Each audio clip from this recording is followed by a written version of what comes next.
Lieutenant Commander Geordi needs Nelson's help with the computer. Lieutenant Commander Data first passed through an unstable wormhole on the USS Tryst.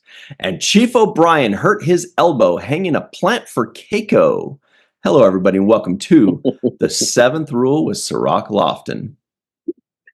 Hello, hello. No stranger to hanging plants himself. Today we're doing a review, my name is Ryan T. Husk, of Star Trek The Next Generation Season 4, Episode 14, Clues. Story by Bruce D. Arthurs, teleplay by Bruce D. Arthurs and Joe Menosky, directed by Cirroc Lofton and Aaron Eisenberg's pal, Les Landau. This was February 9th, 1991. Where were you? What's up, Cirroc? How are you today? February 9th, 1991. I'm good. I'm doing great. Yeah. My good buddy Les. All right.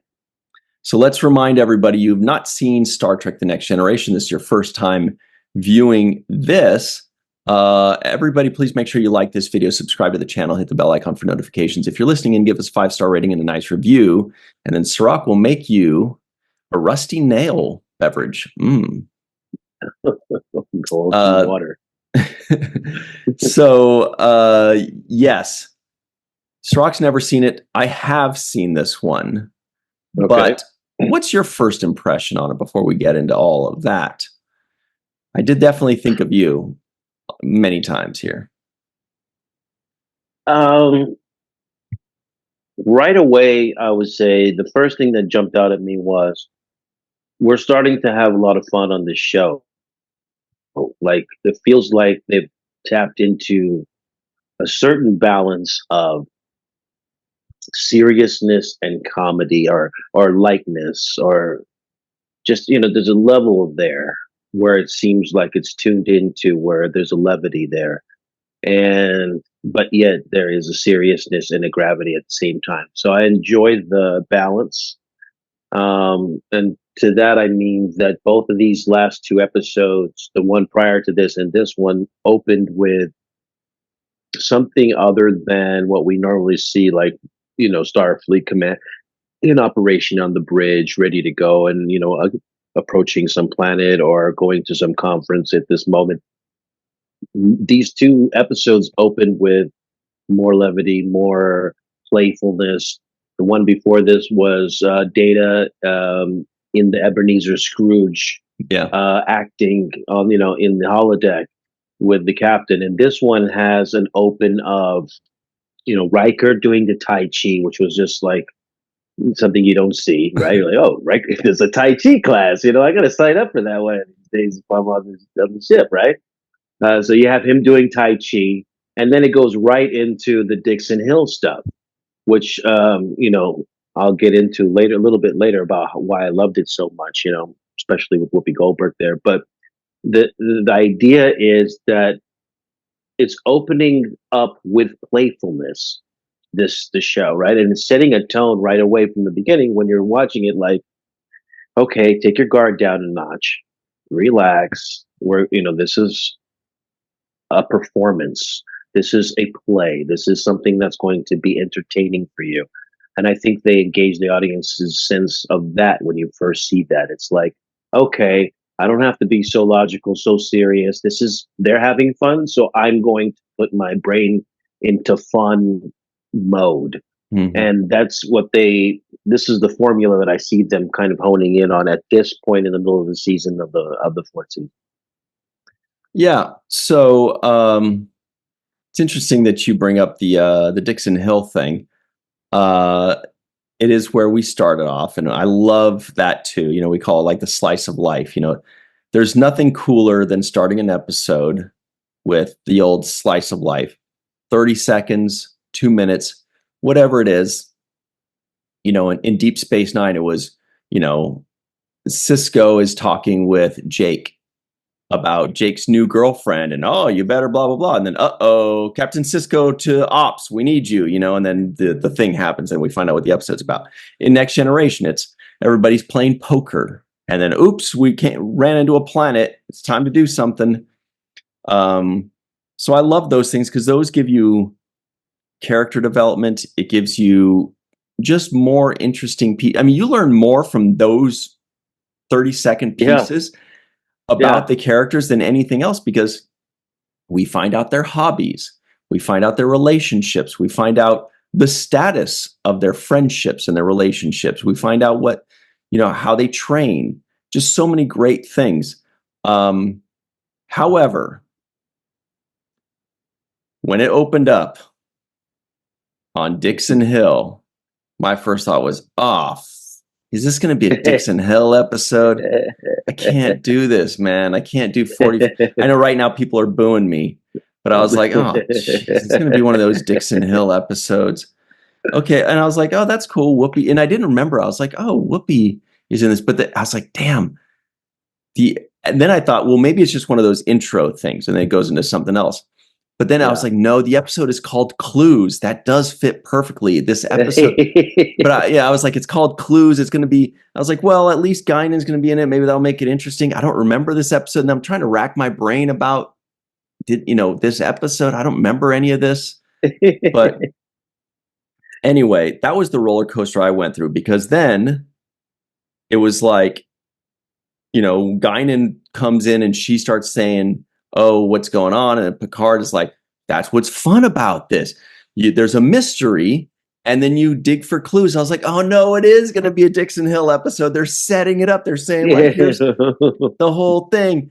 And then Whoopi says, like, oh, I've had enough fun for one day. And then, oh, the Enterprise is running into an anomaly. I was like, great. Now they're going to say, oh no, you're stuck on the holodeck. He's going to try to leave. We've seen these kind of episodes before where they say, all right, Captain of the Bridge, I can't leave.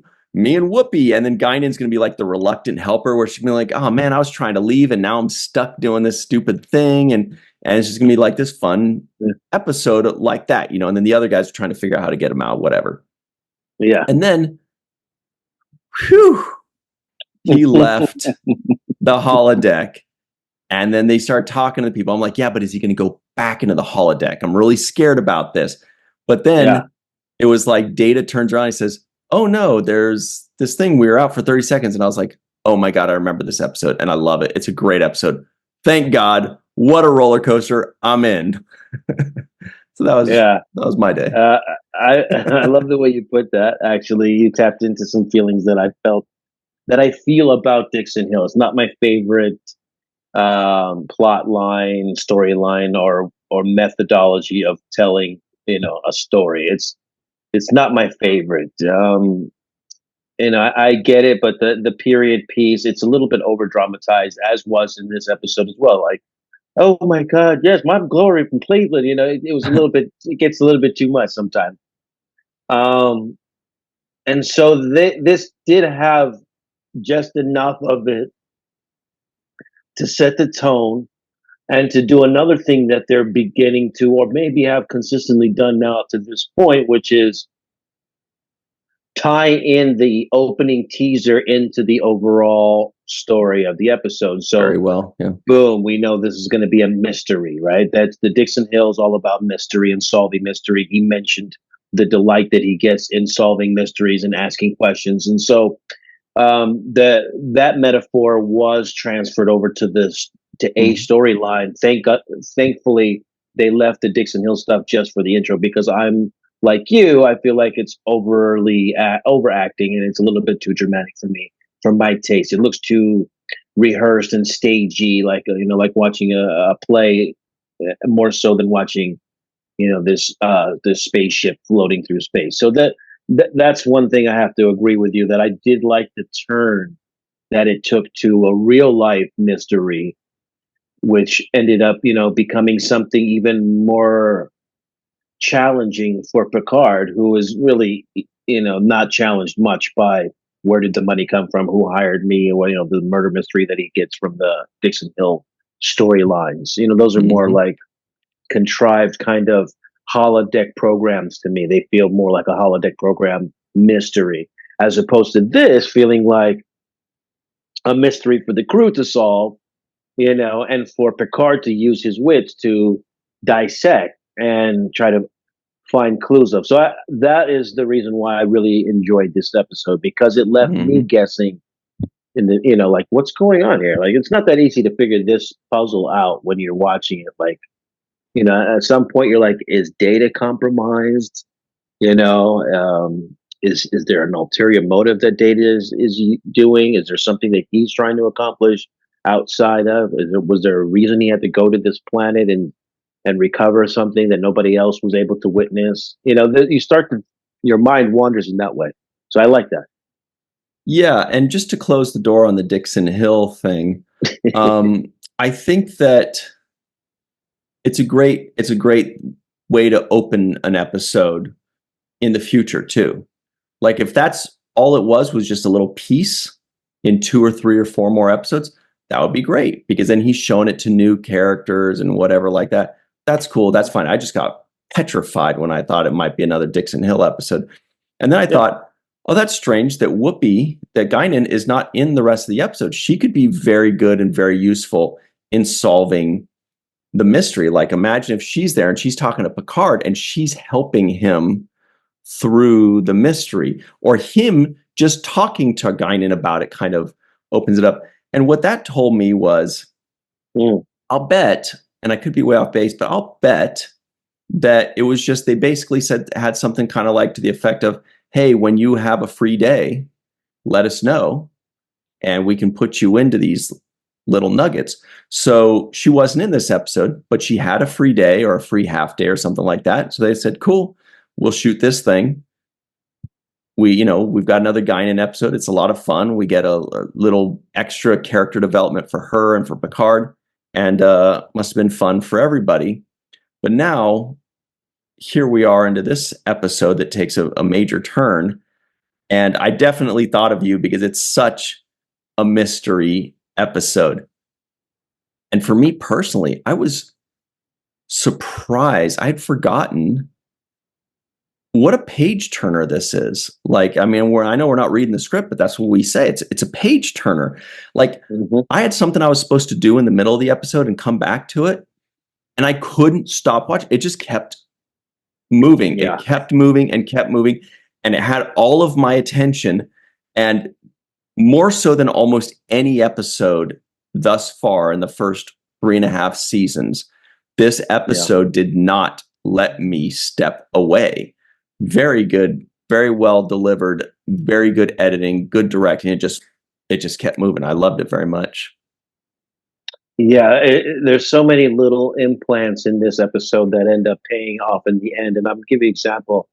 When they open with the Tai Chi and the Dixon Hill stuff, there was a segment in there where Dr. Crusher lays down these eggs and these modules and these little, right, grow modules. And it's something in your head, but it's not something that you really pay attention to as the flash goes by. I actually wrote down in my observation as this teaser was happening, I was like, okay, Riker's into Tai Chi.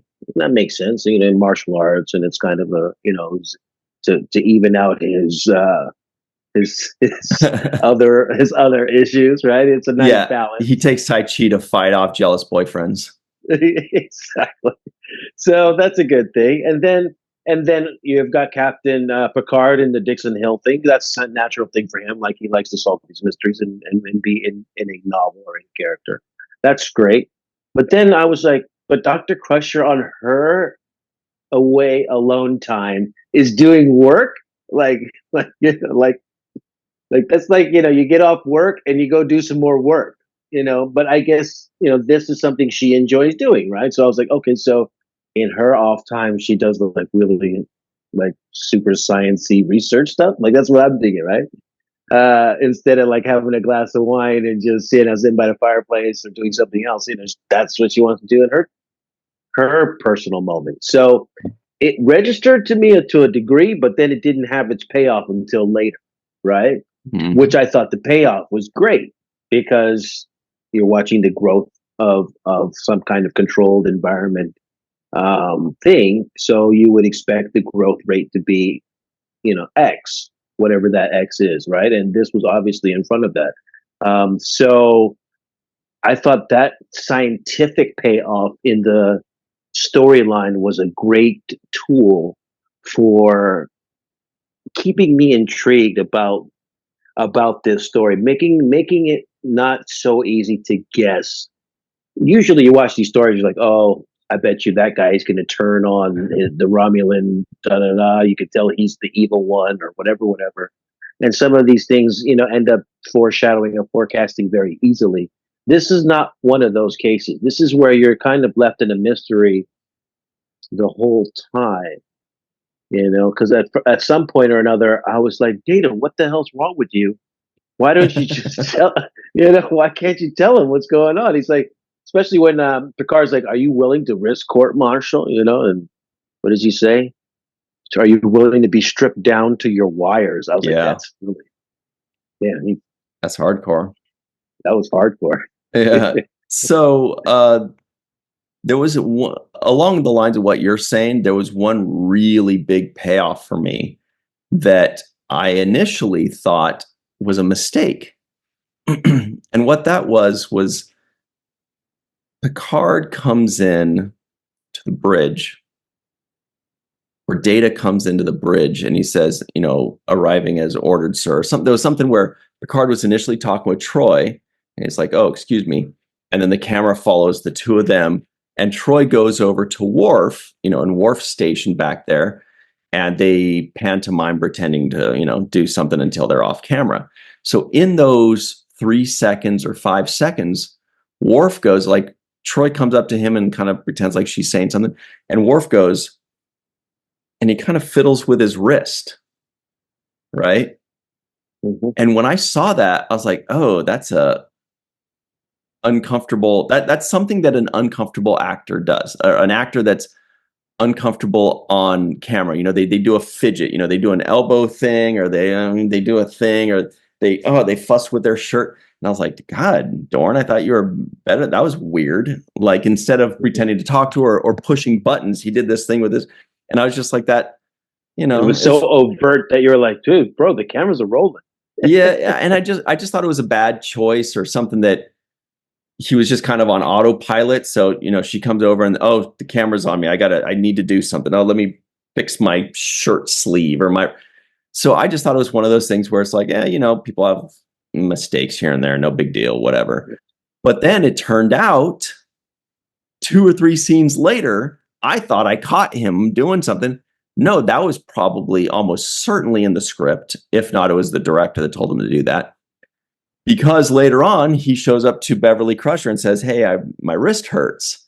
A warrior never reveals he's hurt. I know. But I was like, wow, they did it. That was here I was thinking I caught something, but they wanted us to catch that. They wanted us to catch these tiny little details. So that was a great payoff there. Yeah, and it's great writing. It's very clever writing, because it would be hard to miss these kind of incremental, smaller amounts of time, right? So the time aspect of this mystery is what made it also very intriguing for me as well. It's like, oh, okay, this is a time mystery. And they have to account for, they went from 30 seconds of missing time, which would be logically kind of explainable in a wormhole, perhaps, but to a full day worth of missing time. And now we have the only witness refusing to, testify essentially to what happened during that missing day. And so that is the mystery. And I at some point you think Data is compromised, but here is another great writing tool that I always try to point out when the writers write well for a captain. Picard had so much faith in Data and his unwavering kind of commitment to Starfleet and, chain of command, essentially, that he was willing to override what he would be looking at as direct order, disobeying a direct order. He was willing to override that based on his knowledge that Data has immeasurable amount of character, which he spoke on the last episode as well, right? That's why he was chose to be the judge in the trial between the supposed devil and Captain Picard. because of his character, and he would even be impartial. His impartiality, his character, his rationale and reasoning and decision making skills are basically unparalleled.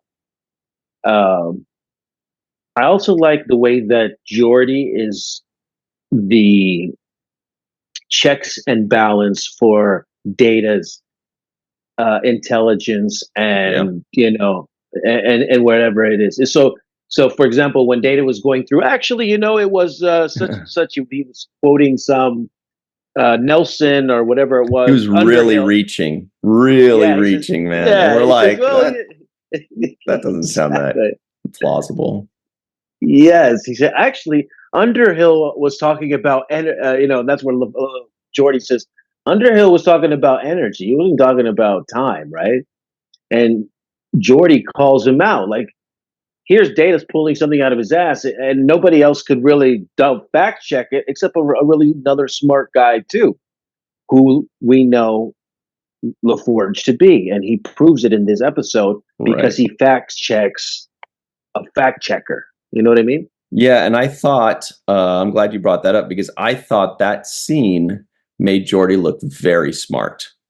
And I like Yes. that very much because it's one thing if somebody can just string together a bunch of techno babble and whatever, but the fact that you got this android that practically has infinite knowledge who's saying something that doesn't quite work, and yeah, he's the only guy on the ship that could be like, I don't, and he called him out hard. Like after he left, Yeah. he's like, I'm actually surprised he even tried it. Like he was just like, Yeah. that's remedial stuff. And Riker's like, oh yeah, totally. I knew right away too. There's no, Yeah. everybody knows Exactly. energy and whatever. Yeah. And then Exactly. Troy's like, Commander, I sense overconfidence from you and overcompensation. But yeah, no, I thought that was really cool that they made Geordi, be able to Mhm. call him out. Like he's kind of like, smarter than the smart guy in a lot of ways, to where Yeah, the one time where Data is deceiving them, he's able to be like, you know what? I gotcha. So I really like that. I really liked it too. It makes LaForge. It makes him look like it makes Jordy look really good, um, because he was able to catch that. And also, we mentioned this problem solving. They did this the prior episode. That's why I mentioned the formula. It feels like they're tuning into it. They did the sit down at the table again, Love it. and they were all talking about it. Another moment I like to see, like, let's sit down, let's come to the table. This is why I have the top kids from whatever recruited from wherever their class, top of the class are here, and you served over here at such and such on the USS, whatever it was. And that's why we're all here together in this moment, in this, in this day, to be able to meet minds and respectfully hear each other's out so that we can find some kind of something that works. I love that. Mhm. Again, they hit that on the nose for this episode as well. Yeah, that's one of my favorite things in all of the Next Generation. Like that's, when you're a kid watching this, that's what you fantasize about. You fantasize about everybody around a table and we're like, all right, we've got a problem to solve. This guy is suggesting this, she's suggesting that.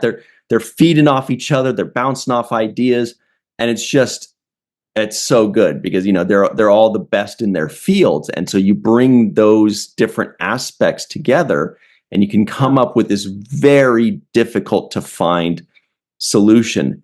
And just to hammer the point home about Geordi a little bit more, it also made him look like a great dude. When I mean, he's so smart that now he's sitting there going, I call BS on Data, and he's telling Picard, I could find out. Picard says, could you send a probe and do this and do that? And Geordi knows this means he might be getting his friend in trouble if he does this. But he says, yeah, we got to do it. So he's got his own, dilemma. It's an easy choice to make, but it's hard on his soul, And when he does it and he says, look, I did the thing, caught my friend in a lie, here's the proof. And then Picard calls Data in, and then they show the evidence, and Geordi's first thing, before he leaves, he says, "Sorry, Data." And he leaves the room like, okay. He leaves the room knowing that he's about to get dressed down by Captain Picard. And he's like, I got to do what I got to do, and it was just beautiful relationship, beautiful moment. Loved it. Beautiful moment. And there was another moment, just to add one more brick of layer on top of that, was he says to Data, "I'm your friend, Data." Like, he mentions those exact words. "I'm your friend." And he's like, "I'm your friend. Like, it's okay. Like, if something's going on and you need to tell somebody, tell me as a friend and you can confide in me." I thought that was another great moment, because hearing those words mean a lot to people, just to hear words. Sometimes they're implied, and some we just feel like, oh, he knows I'm his friend, but or he knows I love him. People talk about having a parent say "I love you" to them, and not actually hearing those words. And so sometimes the words also matter as well. So I like hearing Geordi tell Data, "I'm your friend." Like, "I'm your friend, man. You can tell me." Like, and apparently he couldn't tell him, because that was the mystery. That was the great thing about the mystery, right? Yeah. Well, So I love that part of it. everybody at home, we are also your friend, and we have to tell you that it's time for our break. But we will be right back. Oh, I'm going to say there's one thing that didn't vibe with me, that I'm really nitpicky about.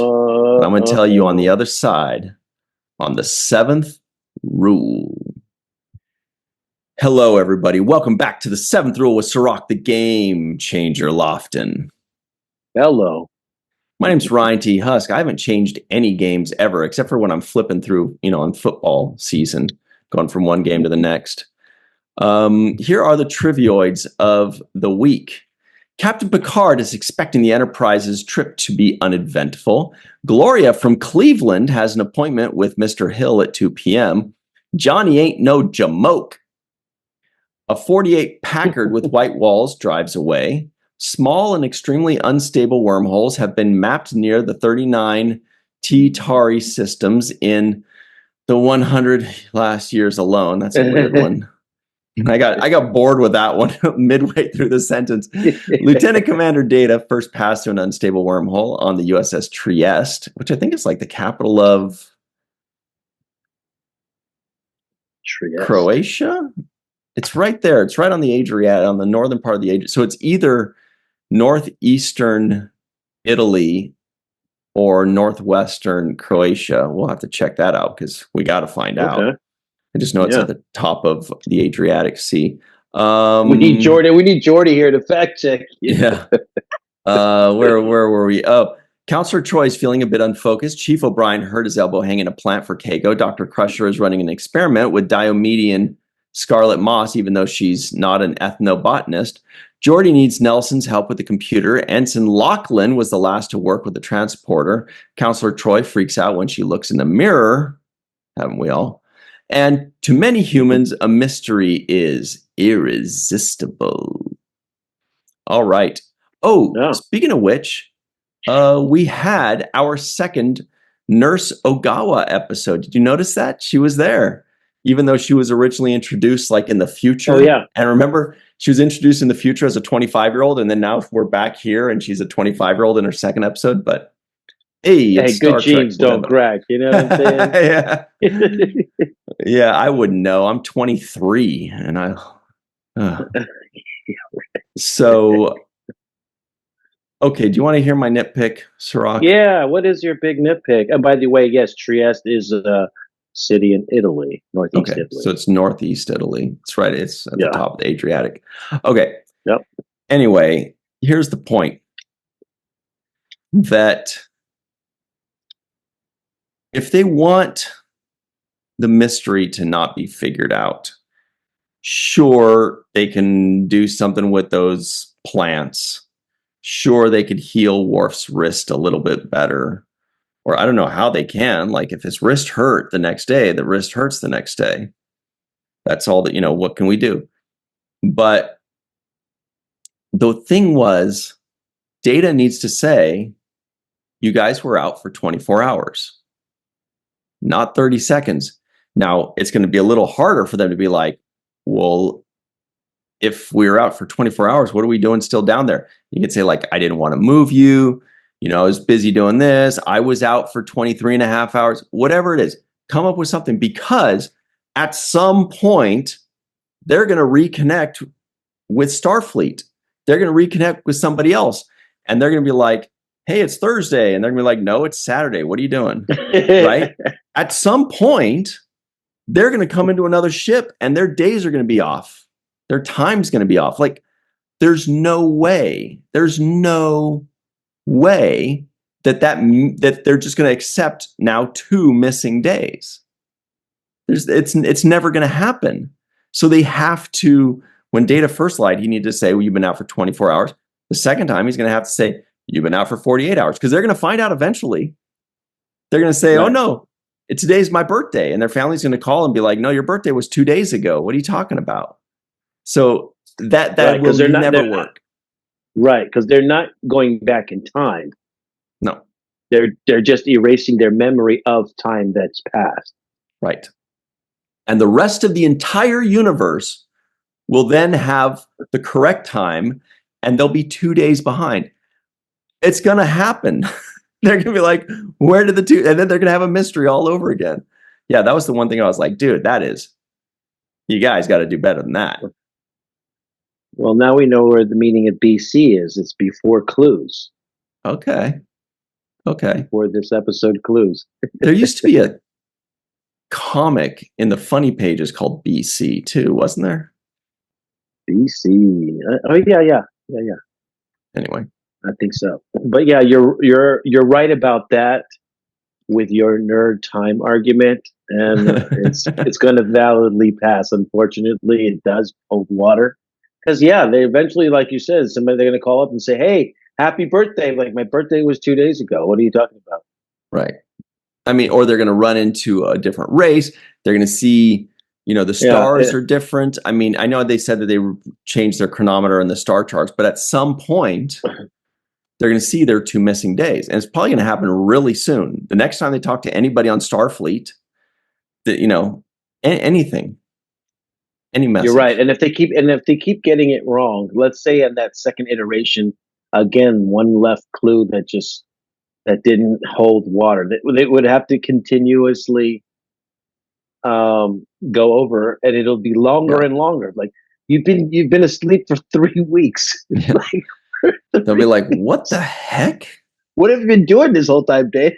Do I have bed sores from this floor? Why you left us there on the floor for 3 weeks? Nobody pooped themselves? Can you imagine if they were out for 3 weeks? Yeah, wouldn't they just all like soil themselves? I don't know. Even 24 hours, I don't know if we can make it, depending on what's going on. But yeah, that's funny. The other thing I thought was interesting was my little nerd self was trying to correlate Dr. Crusher's botany with Keiko's botany. I was like, isn't that what Keiko does? Yeah, I thought the same. But they don't want to give Keiko like this full 40 lines. You know what I mean? Yeah, because I was like, this is perfect for a crossover Keiko Crusher joint venture type of operation, and you've got O'Brien in the episode, O'Brien is in there. So it would have been a perfect, like, hey, we like to do this together. I asked Keiko to help me because she's she does this for a living as well, and botany is not exactly Dr. Crusher's specialist. So I think the joint of the two sciences would have been perfect for me. Yeah, that would have been fun, because what I did love is getting all of these recurring characters more love, right? We got Patty Yasutaki as Nurse Ogawa back. We got Chief O'Brien back again. We got Keiko mentioned, at least. We got Guinan back. We're getting we got Sweaty back. Sweaty back. Uh, got a lot, We also got Ensign McKnight at the front. Was it Ensign McKnight at the helm? yeah, Brian's cousin, I think. Yeah, Yeah, but I don't know if yeah. that was her. I don't know. She looked familiar, but they're starting to all look the same to me now. The people like replacing Wesley Crusher. So I don't know. I'd have to look her up to see if she's done other episodes. Let me see. Yeah, I'm not sure about that, but I did see that there was a different ensign, and it feels like that character and that position, because they're in the foreground so much, it feels like that should be a regular cast member. Mhm. You know what I mean? Like even like Troy, can you multitask and get at the helm? Steer- Can you steer this thing? Do you know how to steer this thing? Because sometimes I feel she's super redundant sitting there in the like next to the captain. You know what I mean? It's kind of like, I don't know. I had a problem with that from the beginning of the show. I didn't understand why the counselor was sitting right on the left hand side of the captain. The Mhm. number one is at the right. I feel like the proper design for a ship of this construction would be a captain and a co-pilot at the helm, not with a counselor sitting. The counselor, I would believe, would be in another, room adjacent to the main bridge, maybe, and then somebody that's easily accessible if you need to call them over to talk with, to look on the view screen when you encounter some alien race that you want their mind kind of analyzed. But I don't see the necessity of having that character on the bridge during travels of space. Like when you're space traveling, you're not Right. encountering anything. You're just floating. It's like, you don't steer the ship. You're not in charge of the weapons. You're not in charge of the communications. You're not a co-pilot or pilot. I don't. Why would you need to be there examining people's mental states and getting their brain, peeking, getting glimpses of into their mind when Mhm. we're just going from point A to point B. When we arrive there, we'll bring you in to analyze a diplomat or to meet with another species that we encounter. I Yeah, just that's a think good that point. permanently residing there is not necessary. That's a good point. I mean, I think her role there, which they're not doing a good job of, is to advise the captain, to be a counselor to the captain, to say, I wouldn't advise this. You shouldn't go there, whatever. But you're right.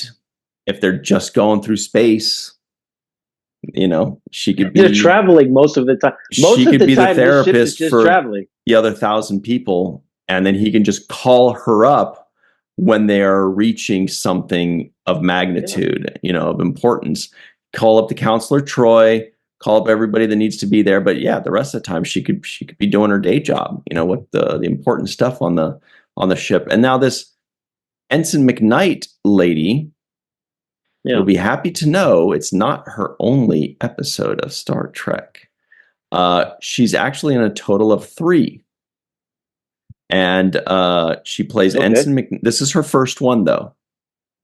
Okay. Her second episode is towards the end of season 4, and her third episode is in the middle of season 6. So she's just kind of like another one of these on-call navigators, to where when they're like, we need a navigator, let's call somebody that's done it before, so that they don't mess up. They've done it before, so they probably have like a little Rolodex of people, because they need to be good with the camera really close up. They're in the foreground of the camera, That's you know what what I I'm mean? saying. So they're really Yeah. close. They need to be pushing button. They don't want to mess around with getting somebody brand new every time. So they're probably trying to like, but it probably didn't pay well because she didn't have any lines, right? I don't think so. It doesn't pay well, but they need somebody that they can trust in front of the camera and pushing buttons and looks real. She did fine. She knew when to look back at the captain, when to look down, when to push buttons and stuff. She was great. Probably didn't pay well because it was just a featured extra. But I think that's what it is. They're probably going to keep trying to reach for people that have done it before to fill in that Yeah, slot. But and to me, that bothers me when I watch it for continuity. It just bothers me that somebody who's so, like, to me, that's the main cast, right? This is this is the bar of Cheers, Yeah. right? They And haven't so, they haven't filled that Wesley Crusher slot. You know what I mean? Like yeah, he was gone, and now they don't know. It seems like they don't really know what to do with it. But to us, it's very noticeable. it's We're like, prominent. it's the first person we see, and it's another new Yeah, face. yeah, and they're sitting right next to Data, who is like a favorite character of Yeah. ours, right? So automatically, I'm like, oh, who's that next to Data? And if I don't even see them talking to each other, they're not even. There's not even chemistry between. It's like Data's over here and they're over there, and it's like two people at work that are like that don't talk to each Well, other. that's because in the previous scene that was cut out, she goes, "Data, it never happened."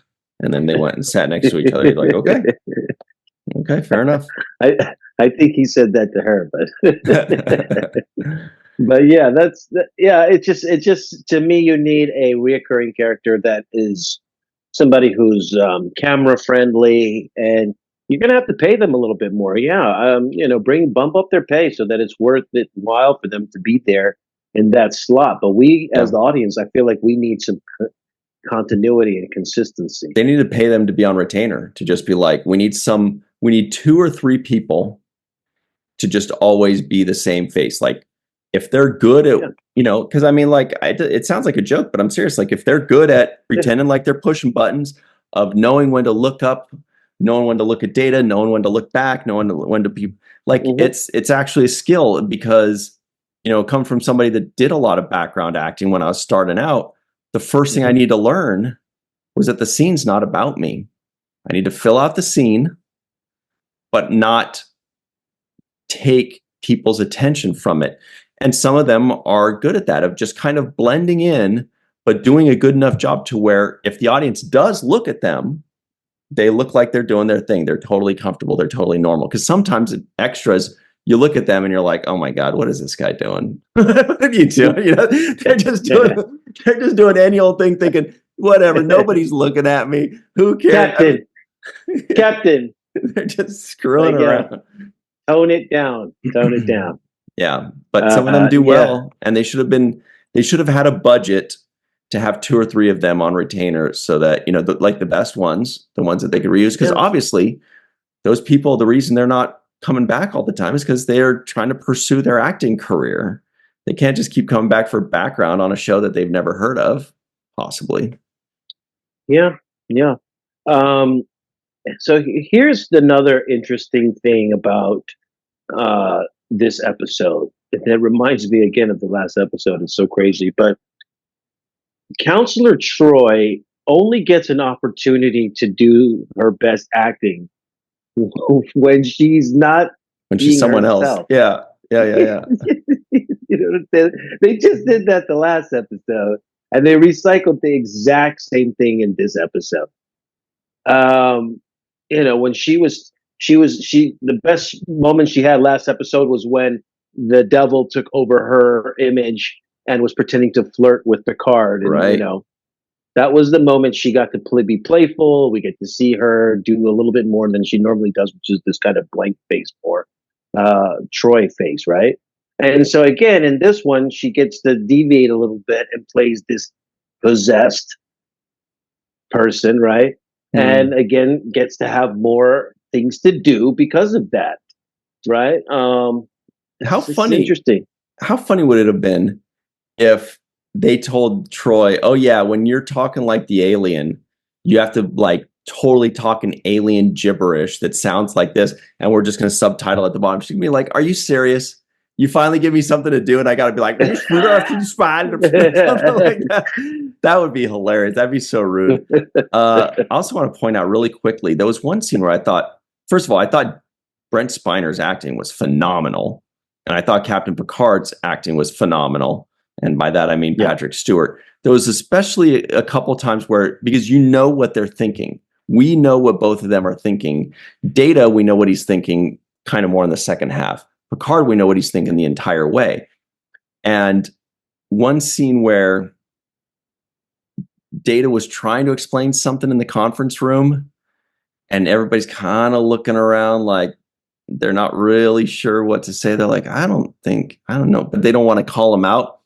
And then Data says something like, "Oh, would you like me to demonstrate how?" And then you could see what Picard's thinking. He's like, "Oh no, Nelson needs some help in the whatever like that." But you could see the internal struggle he's having, which is, what's going on here? Am I losing my most trusted officer? And am I really having him leave an important meeting because I don't trust him and because we're about to talk shit about him? But the beautiful acting there, which brings us to the home run of the episode. What do you think, Sirach? Who gets the home run of today's episode as we close out baseball season? Yeah, I want to reiterate what you said about two actors hitting it over the head, hitting the nail on the head. For me, it was exactly as you called it. Patrick Stewart did an excellent job of making me feel the emotions that he was feeling as they were happening. So he really expressed his reluctancy, his hesitation towards the end of the episode when he was thinking about, is there anything left uncovered? Is there a mystery about this moment of missing time? And he was like, no, I'll let it go. And you could see him almost about to make the same mistake again, right? Which is try to investigate. So good. Yes. Yes, it was excellent because you could see him deliberating like, is there one thing that I should be, is there something that I haven't figured out about this, right? The mystery was still eating at him to some degree. And then he let it go and he's like, no, that's fine. I'll just, and you could see him deliberating and going through the motions of that. So that was excellent. Also, Data, Brent Spiner, killing it, like knowing something that he can't tell you and sticking to his guns. Boy, that's the guy you want working for the mafia.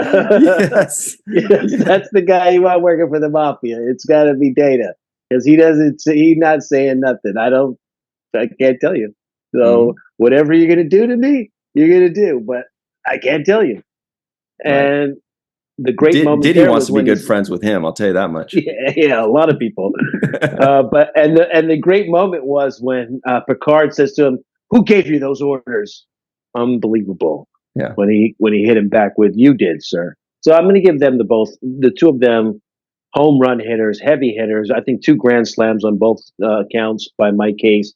Really carried this episode, made it super interesting for me to watch. And also, I want to give credit to Les Landau, who I thought did a very good job as well with this episode and played his part moving the story along. So I don't give a chance to give him flowers as much as I should, but I think Les deserves his flowers on this episode. But definitely the home run hitters were Sir Patrick Stewart and Brent Spiner. Couldn't agree with you more. I mean, on all counts, great script, great directing, great acting, especially by those two. Everybody, though, everybody really nailed it. The very end was so cute when they go through that last scene and they're like, even Riker was like, oh, well, we could launch a probe. And Data jumps on. He's like, that would certainly be advised. Like, you could see what he's thinking, what he's trying to, like, he does such a great job of acting a certain way, but acting like he's not actually feeling it, but giving us just a tiny bit of enough for us to think that we are seeing, oh, look, he's nervous. Oh, he's unsure. I mean, it's phenomenal. Grand slams, I agree, by Patrick Stewart, by Brent Spiner. And I didn't get a chance to sing the praise of somebody that I have to say something. Gates McFadden was amazing as well in this episode.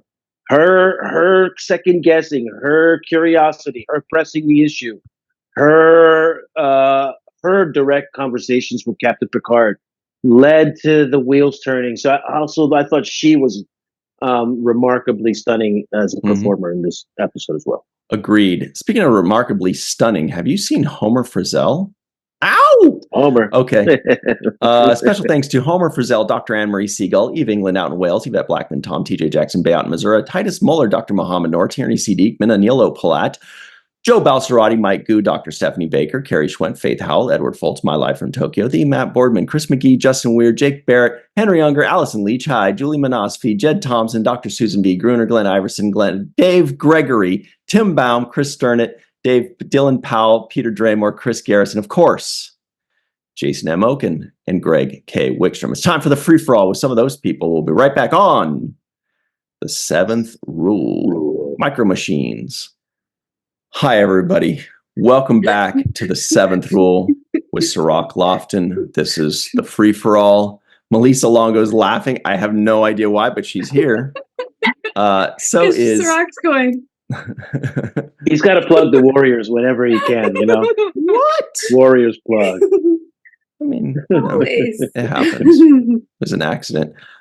Jason M. Oken is here as well. He's a big Buccaneers fan and Milwaukee Bucks. He just likes anything with Bucks in it. Oh, that's a good joke. And Allison Leach-Hyde is here. So is Carrie Schwent.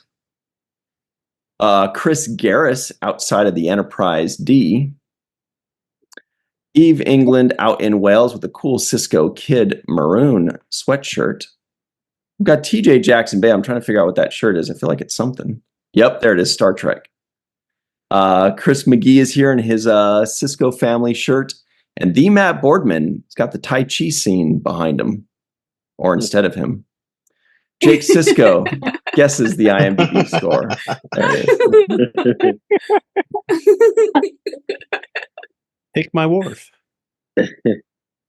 I'm going to say this is an 8.4. Does anybody else have any guesses as to what it was on IMDb that doesn't already know? 7.5. 6.9. 7.8. 7.1. 7.3. Wow, good guesses. The answer, of course, is 8.2. Oh, wow. I was worried it was going to be kind of low, but I'm glad that it did well. I thought it was a really good episode. Yeah. All right. What about some kinds of or some sorts of? Well, we got one. All right. When Picard was hypothesizing on Dr. Crusher's incubation experiment, he said, perhaps you've got some sort of fast growth strain. Ooh, that is a good one. All right. Time to settle in, everybody. Melissa Longo, about the NAMs? Please. Oh, you are so right. Okay, here's what I got. What was the NAM I got? Oh, I got Keiko. Was there another one? I didn't get Nelson? I got Nelson, but I don't know. Was Nelson in there? I don't know. Have we seen a Nelson before? Okay.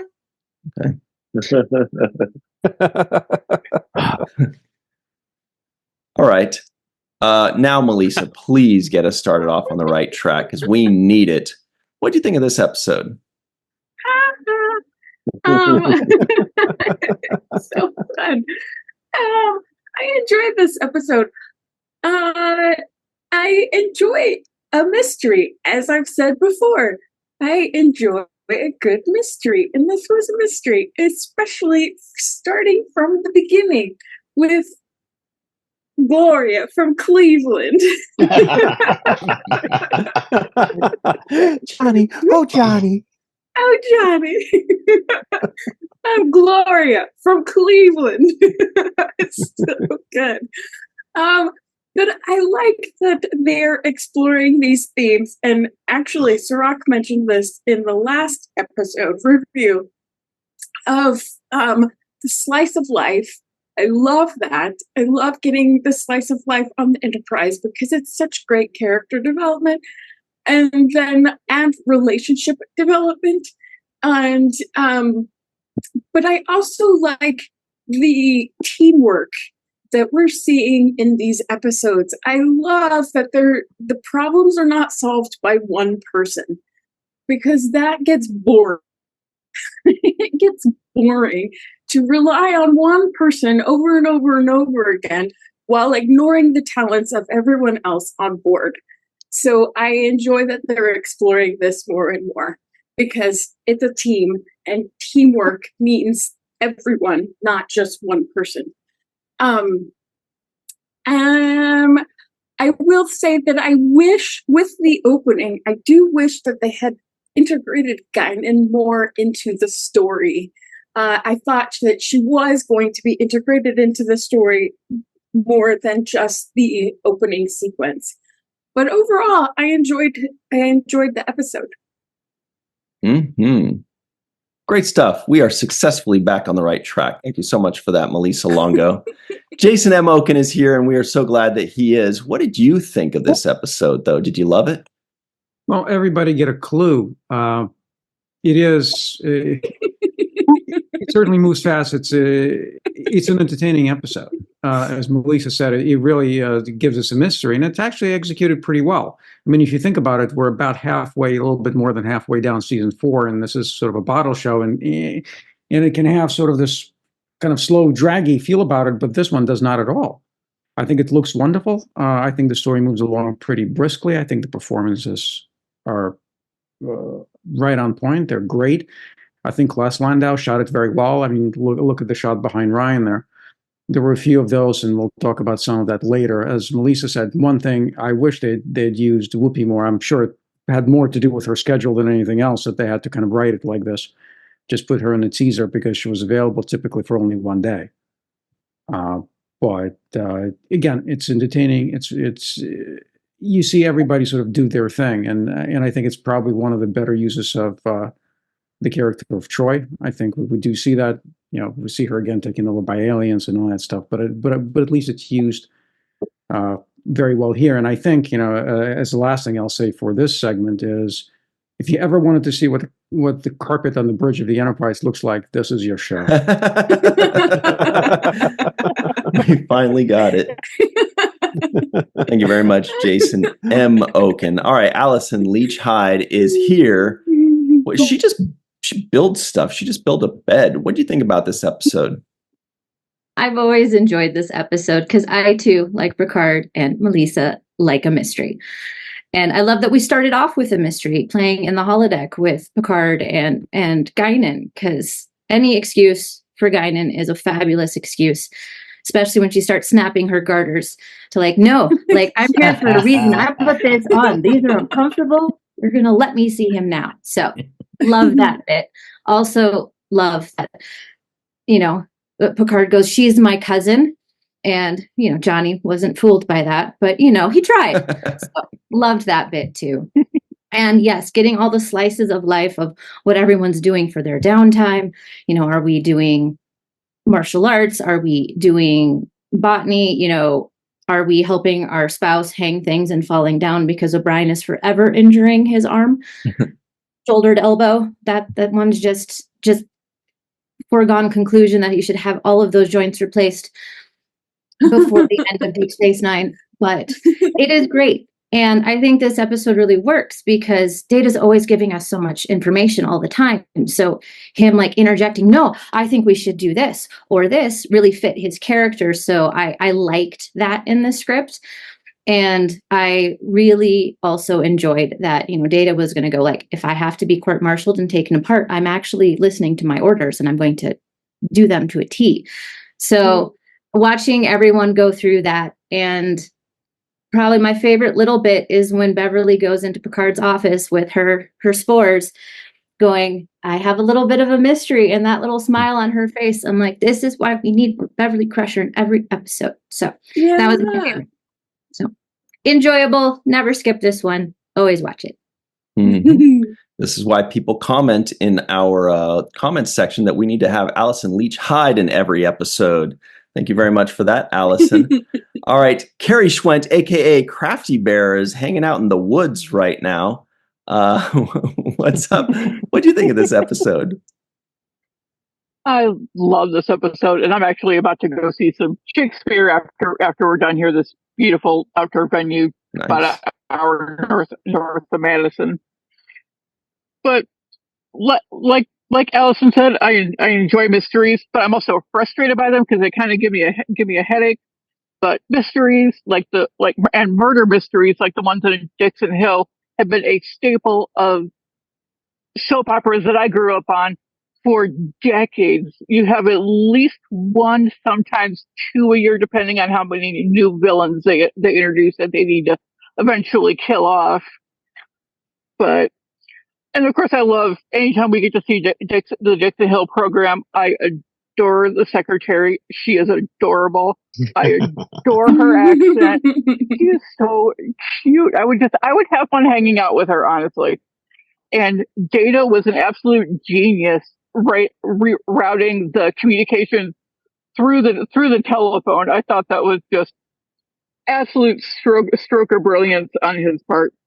And if we only get Guinan for a little bit, I'm glad we got to see her all dressed up in that, and she really threw herself into it there for a minute when she was trying to talk Johnny out of shooting her. So well done there.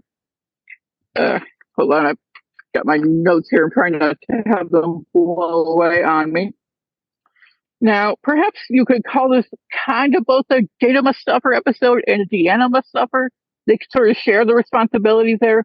Poor Data, he has to almost tie his inner wires into a pretzel, trying to honor his promise to Picard, and just the poor thing. He even goes through having himself tested and all of that just to keep his promise. And of course, poor Deanna. This is the second time some entity has taken over her body while she is sleeping.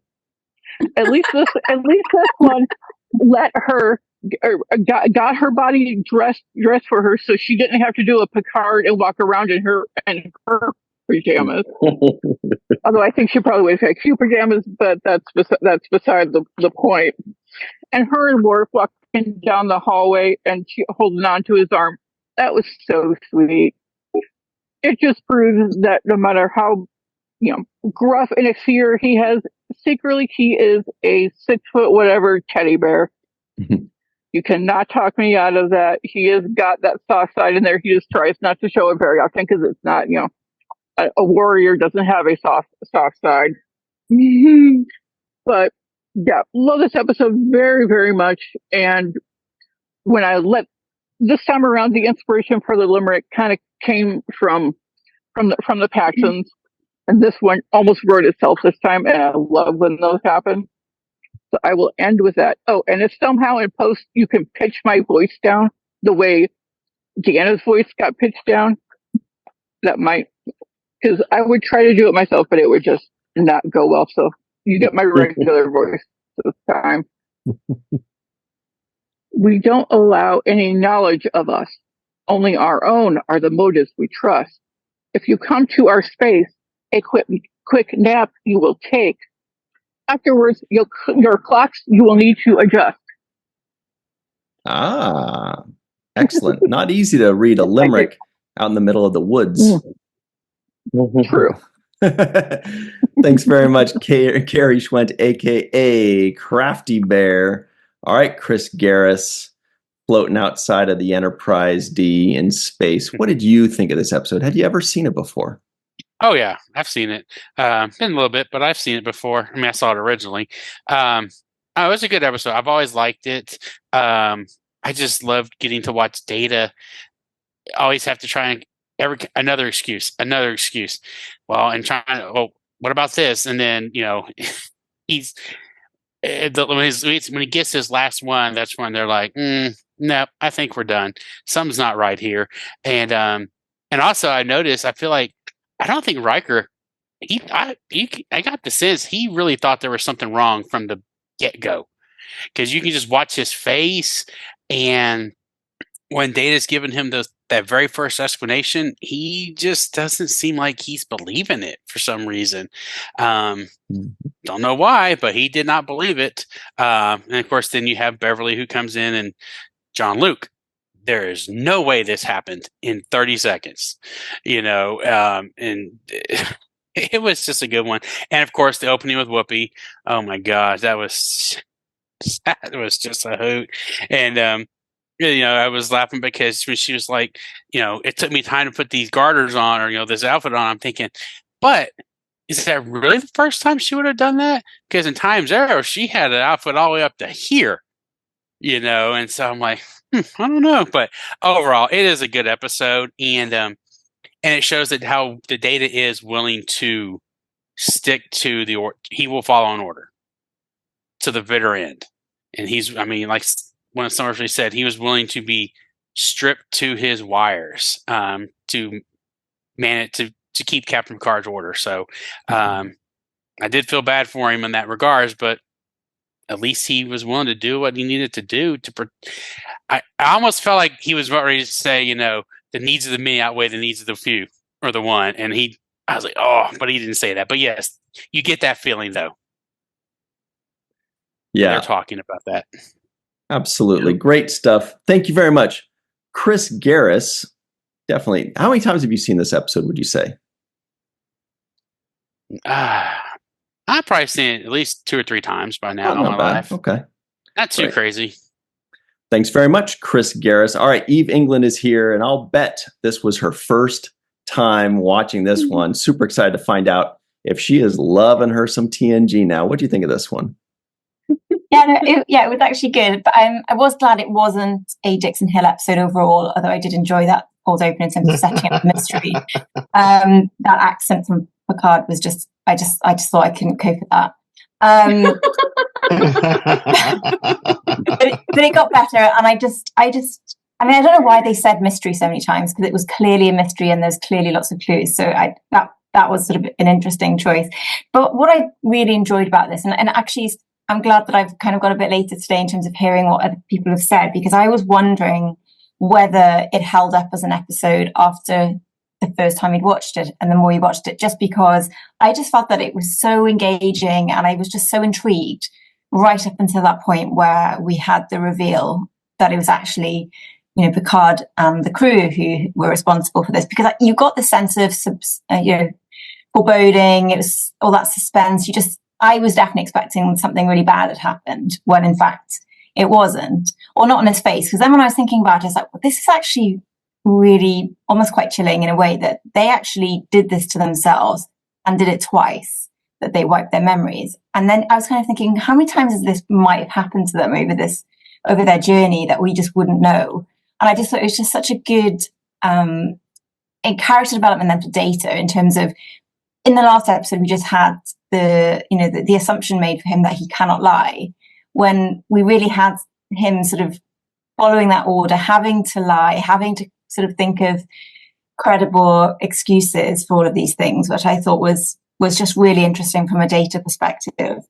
And also that they didn't explore this concept of them being explorers rather than invaders for those aliens. I thought it was interesting that they didn't choose to even delve into that, but clearly Data must have more background into that possibly, and obviously Picard at the time for making that decision. So I think all of that, the fact that we just don't know all of this information that's just been sort of erased from history was just really interesting for me. And then just to my concluding remark was, I just absolutely burst out laughing when we discovered that actually Worf was completely taken out by Troy, the smallest person on the crew. Because he just gets beaten up all of the time, and now he's even been beaten up. Just embarrassing. He just wants to fire the phasers. Yeah, and the first thing, she just gets anywhere near Picard. He's like, I'm gonna shoot her. That's it. No, Marv, stop, relax. Take a break. He's traumatized. Yeah. Thank you very much, Eve England out in Wales, #1 TNG fan. Looking forward to Cause and Effect. TJ Jackson Bay is here. He's the #1 Enterprise fan. What do you think of this episode? I thought it was interesting, but there were also some interesting holes in it for me this time around when I watched it. But I still had fun watching it. I appreciate, just like we were talking about in the last episode and last Free for All, that the teaser set the theme for the episode, with it being this kind of a mystery. And I almost wish they kind of circled back to the Dixon Hill program at the end somehow. They didn't have to go and solve that mystery too, but it just would have been nice to see a closing to that thing that was opened up by, what was going on in the holodeck with Guinan. Oh, Ryan, I'm a great listener. Ryan's like, what is it? It was neat watching, Guinan, knowing the character that she is, try to integrate into a scene she hasn't been in for a long time, since she has been to Earth before. Somebody mentioned that. But I think there were so many different ways that they could have gone about addressing this from the get-go, rather than to have Data lie, which we know that he has a difficult time doing. And I thought it was interesting that the Paxons went along with that. Oh, Data, do you pinky promise not to tell anybody about the Paxons? Yeah. All right, you guys can go. That seemed a little easy, but it fits for the episode. But I think that they could have given Data some more tools to be able to handle that. Like, okay, Picard, if I gotta not tell you about this, you gotta tell me a way to convince you that I'm right. Like, tell me something about your past, and I say this, and look, Captain, you got to believe me. We should not go back to this system. And you told me to say blah blah blah, so you believe me. I think that'd be a lot easier than Data having to do all of these, kind of gymnastics to get around, all the clues that they find. And I can't believe that they went clue free the next time around. That's pretty interesting. Or Data could have just said, Captain, temporal prime directive, and and been done with it. That would have been no episode. So what's the fun in that? I also thought, and I was thinking about in Data's day, the way that Data said he interacts with the crew by trying to figure out what their responses are going to be before he says something.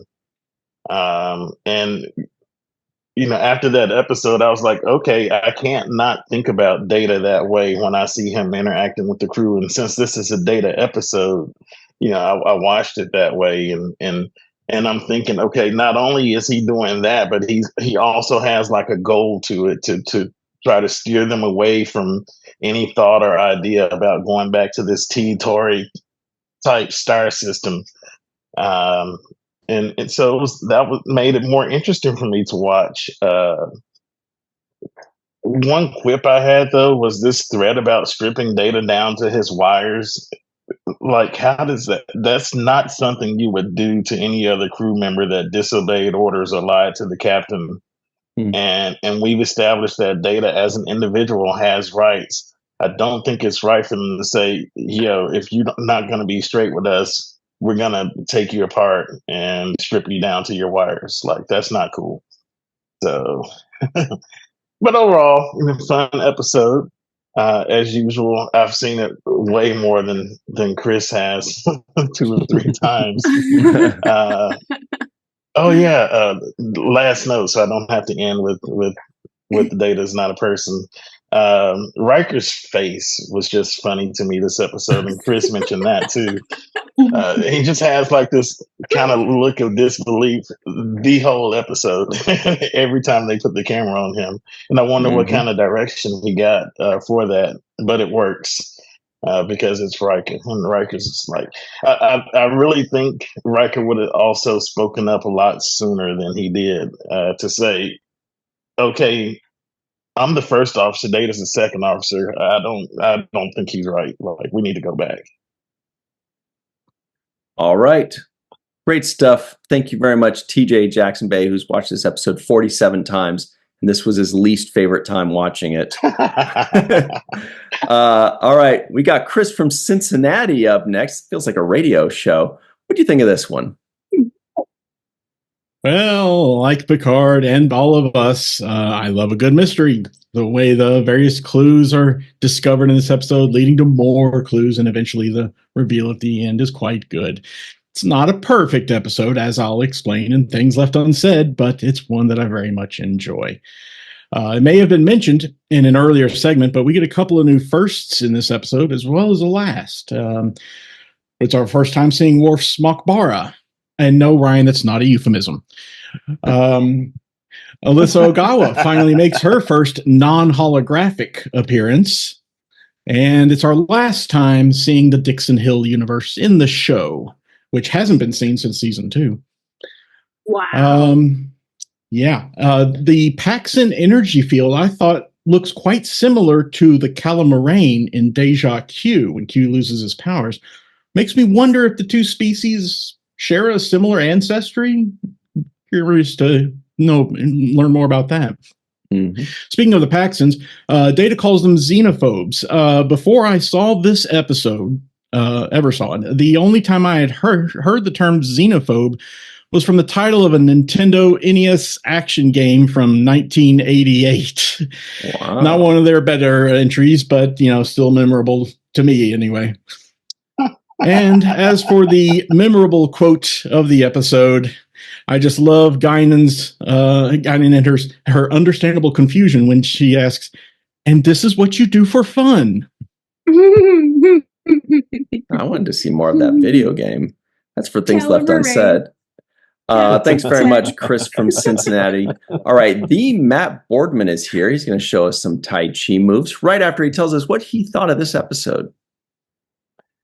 I've always enjoyed this one. It's always fun.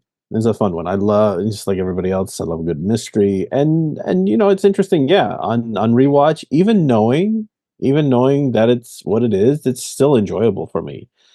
I think Clue, one of my all-time favorite board games. Absolutely love it. And I love the variations of it too. And so the thing I love about this episode is, Data is obviously hiding something, but he doesn't do what I consider a very silly TV trope that a lot of shows, like, for example, the show 24. Absolutely love the show 24, but they do this thing where somebody within the organization gets compromised because one of the bad guys has some info, or they're holding a family member, and if you don't do this, and they always say, "Don't tell the cops," or don't tell, if you tell anybody else, blah blah blah. And so you watch this person make the stupidest decisions ever. And it's just like, to me, it's just so maddening and so frustrating. But in this case, we had Data not doing that, but doing things in a meaningful way, even though maybe he didn't do them the best in terms of not drawing suspicion.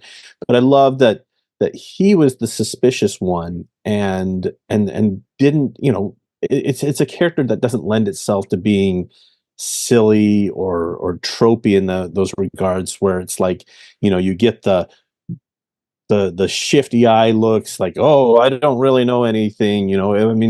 I think Brent played it very well as I'm doing this because I was ordered to do this. And I would be curious to know if if he knew the compromised position that Picard put him in. Actually, the gravity of that was, but yeah, just a fun episode that, like Jason said, moves along for a bottle episode. Great shots, and to me, it's up there in the in my list of favorite episodes to rewatch. Mm-hmm.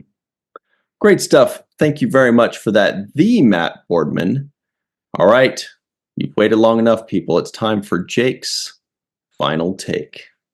Sirach, any final thoughts on this particular episode? Well, I love how everybody hit some of the main themes. I really enjoyed listening to everybody talk about some things.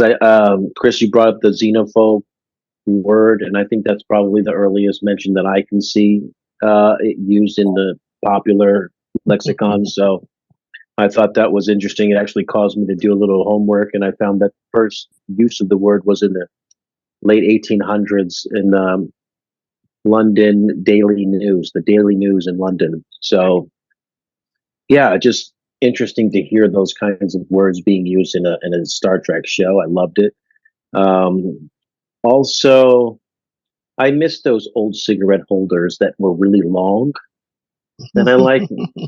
I don't know why they don't bring those back, because those are really were really fancy looking, and you don't see those anymore.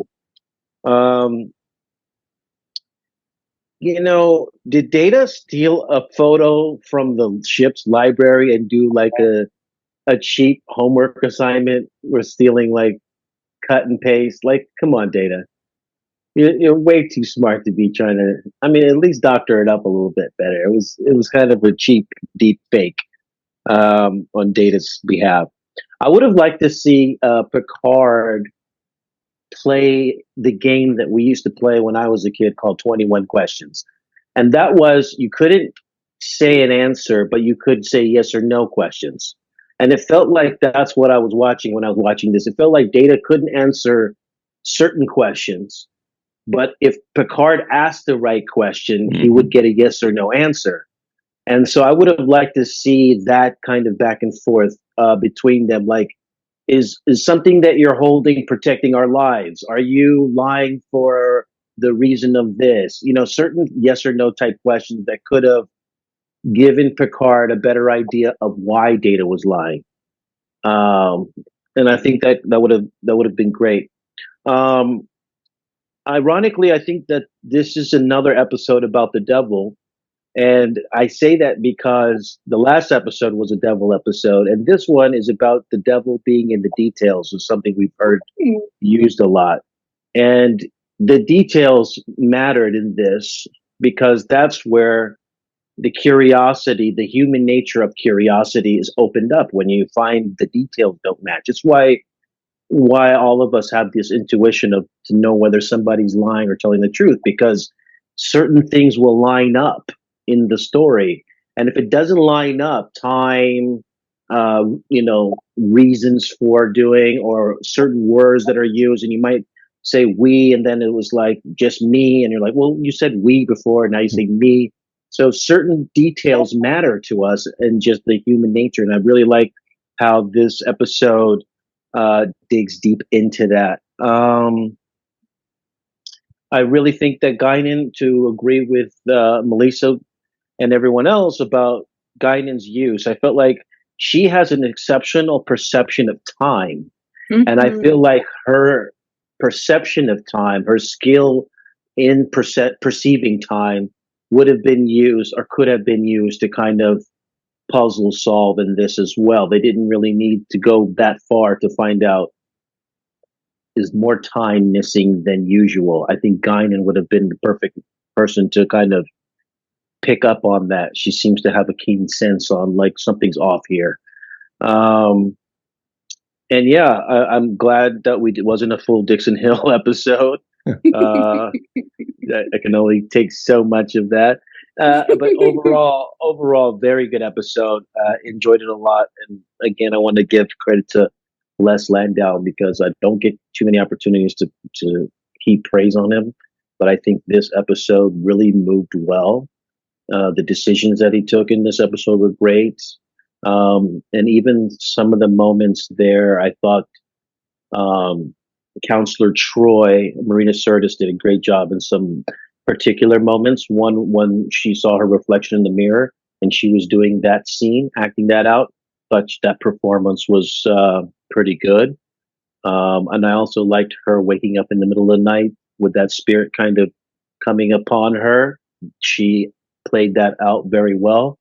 And then also Gates McFadden, I thought just had a low-key, great performance in this episode. Her appeals to Picard were excellent. Her logic and reasoning was sound. She showed why she's, a doctor and intelligent and also a qualified problem solver in this whole ship. So I just feel like altogether, I like the use of everybody's talents and skills in this episode. I thought everybody kind of delivered well. So yeah, that's why, it was an 8.4 for me, but it was pretty close to the 8.2 that it got. Mm-hmm. All right. Couldn't agree more. That's it for us, everybody. So please make sure. Oh, by the way, go visit us at patreon.com/the7th-rule. You'll be glad you did. Next week, to keep the devil theme, Srock's making everybody deviled eggs. So, it's a good week to join. It's a good week to join. That's all I'm saying. That's it for us. Thank you to Matt, Chris, TJ, Eve, Chris as well, Carrie, Allison, Jason, and Melissa. For myself, Srock, Melissa, Aaron Eisenberg, thank you all so much for hanging out with us. Tell your friends. And until next time, always remember the 7th rule.